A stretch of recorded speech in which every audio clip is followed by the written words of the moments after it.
Hi guys, मैं आपके लिए आज एक नई स्टोरी ले आया हूँ।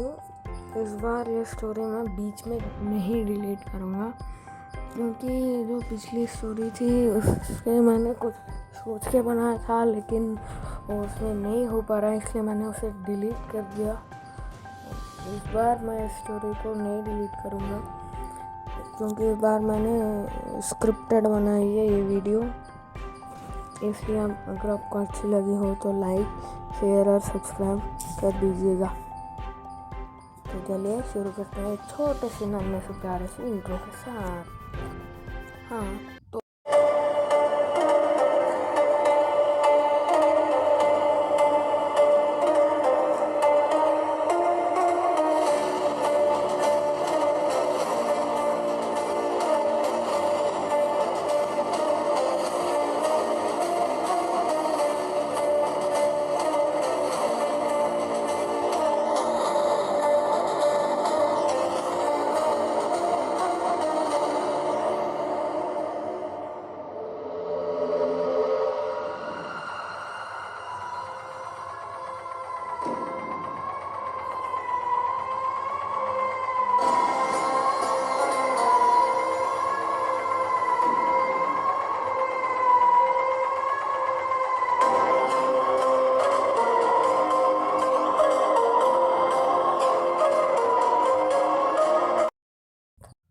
हाँ तो इस स्टोरी का नाम है परमन द ट्रिगन बिलियनियर। तो चलिए शुरू करते हैं। बहुत दूर इंडिया से बहुत दूर एक कंपनी, एक देश में एक बहुत बड़ी $1 ट्रिलियन की कंपनी थी, जिसका नाम रॉय ग्रुप इंडस्ट्रीज था। उस कंपनी का चेयरमैन का नाम रॉय था, और उसका बेटा जिसका नाम मित्सो था, वो दोनों एक साथ रह रहे थे उस दूर कंट्री में। और एक दिन वो प्लान कर रहे थे कि इंडिया में उनका कंपनी का ब्रांच ओपन करेंगे। वो तुरंत इंडिया आए और उन्होंने महाराष्ट्र को चुना अपनी कंपनी के ब्रांच को ओपन करने के लिए। और वो गए इंडिया में गए और उन्होंने सीएम को उनके ऑफिस में बुलाया और बोला कि हमें सारे परमिशंस दे दो, हम यहाँ पे अपनी कंपनी का ब्रांच खोलेंगे। ऐसा करके उन्होंने रॉय ने सीएम पटेल जी से बोला था। हाँ, और फिर पटेल जी ने बोला, मैं नहीं दूंगा, तो मेरा क्या निकालेगा करके उसने बोला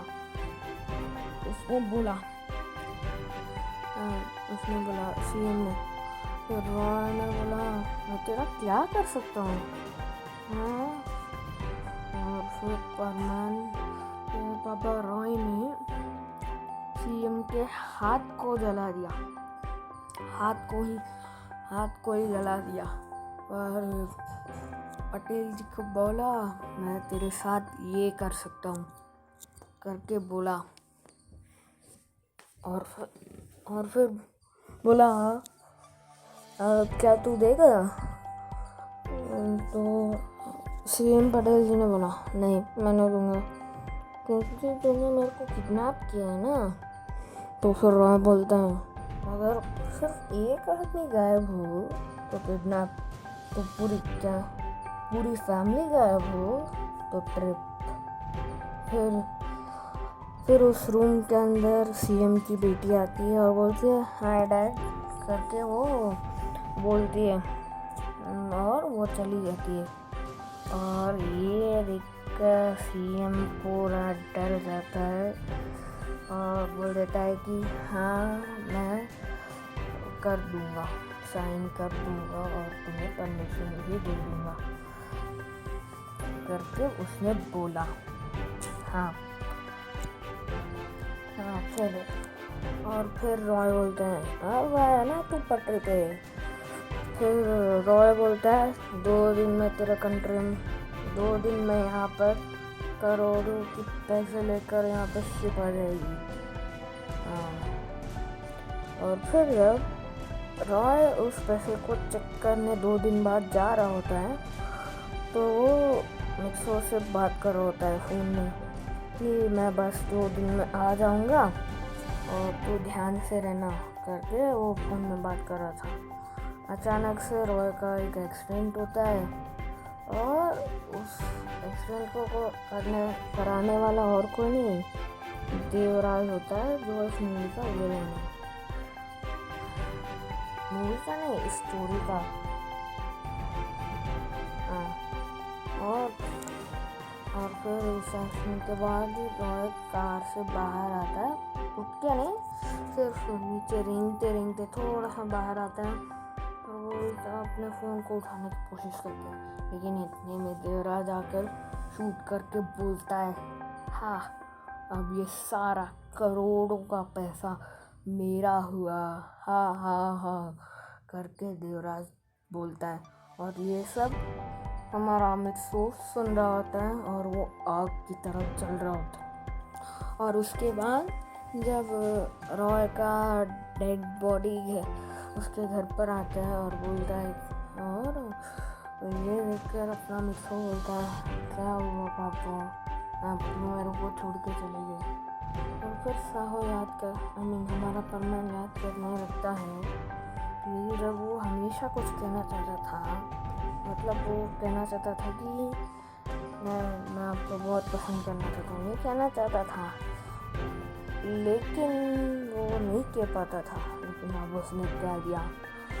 और फिर वो बोलता है, मैं उस देवराज की पूरी दुनिया हिला के रख दूँगा करके बोलता है। और वो एक प्लान बनाता है जिसमें वो इंडिया जाएगा और 2 लाख करोड़ की चोरी करेगा। हाँ, वो भी पुलिस की मदद से। कैसे? वो पहले अपना नाम एक पुलिस ऑफिसर की तरह बदल लेगा, जिसका नाम अशोक होता है, और वो सुमेरी के साथ काम करेगा। इस स्टोरी में सुमेरी एक सीधी सी पुलिस ऑफिसर होती है और वो एक बहुत अच्छी पुलिस ऑफिसर होती है। और वो अपने सारे प्लान असली पुलिस ऑफिसर के नाम से बताएगा करके ये उसने प्लान बनाया था। और आखिर में वो अपना ब्लैक बॉक्स लेके अपनी कंट्री अपनी दूसरे कंट्री में आ जाएगा, भाग जाएगा, और वो आसानी से पुलिस को भी बुद्धू बना सकता है और पैसे भी आ जाएंगे करके वो सोच लेता है। और फिर वो महाराष्ट्र बम्बई में जाता है, मुंबई, और वो वहाँ एक पुलिस स्टेशन में जाता है। पहले वो चोरी करवाता है एक छोटी सी कि वो पहले बोलता है, वो पहले घर पे बाहर से एक तीर मारता है और उसमें एक चिट्ठी लिखी होती है जिसमें बोला होता है, क्या तुम्हारे घर में एक सीरियल चल रहा है जो सब लोग देख रहे हैं? और फिर वो दरवाज़ा खोलने वाला आदमी सोचता है, हाँ इसको हाँ, और फिर बोलता है कि तुम एक बार गन से ऊपर गोली मारना तो तुम्हारा टीवी का बिल मैं भरूँगा और तुम्हारे सामने ही है गन। और बोल के वो लेटर ख़त्म हो जाता है। और उसके पीछे भी एक लेटर होता है, वो नहीं पढ़ता वो, और आगे गन आती है, वो ऊपर फायर करता है और उसके पीछे एक लेटर लिखा होता है जिसमें जब सीरियल ख़त्म हो जाएगा ना तब तू एक और बार गोली चला, तब तेरा पूरा का पूरा टीवी सीरियल ही बंद हो जाएगा और टीवी आएगा भी नहीं। ये सुनकर तो बहुत खुश हो जाता है वो आदमी और वो तुरंत ऊपर गोली चलाता है, टीवी रुक जाती है। और इस बीच में जब गोली चला रहा होता है, पहली गोली पर उसने एक और आदमी को ठीक होता है जब गोली की आवाज़ एक गाड़ी चलाने वाले आदमी को उसने एक चिट्ठी बोला था, जब एक बंदूक की साउंड आएगी ना तब तू एक मार्केट में जा और वहाँ पे तुझे कुछ लोग मिलेंगे करके। तो ऐसा किया तो मैं तुम्हें 20,000 दूंगा करके बोला। फिर वो आदमी, वो ड्राइवर सोचता है ये तो मेरे को बुद्धू बना रहा है। वो सोचता है क्यों ना ट्राई कर लिया जाए करके। तो वो चला जाता है उस मार्केट में, बम्बई के मार्केट में, मुंबई। और वो चला जाता है और वहाँ पे उसे 3 आदमी मिलते हैं और उस गाड़ी के डिक्की में बहुत बड़े बड़े बैग लाकर रख देते हैं। हाँ, रख देते हैं और बोलते हैं कि जहाँ से आया है वहीं पे चला जा। और वो फिर वापस जाता है और ऐसा ही होता है। और वापस जाने पर एक और बार गोली चलती है और उसमें लिखा होता है। और फिर एक अंधे आदमी को हम देखते हैं, वो बैग निकाल रहा होता है और किसी और को दे रहा होता है। उस बैग में क्या है आपको पता है?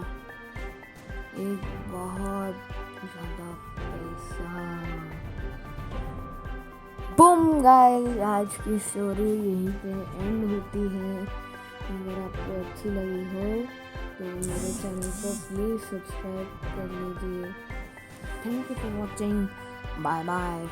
Sayonara.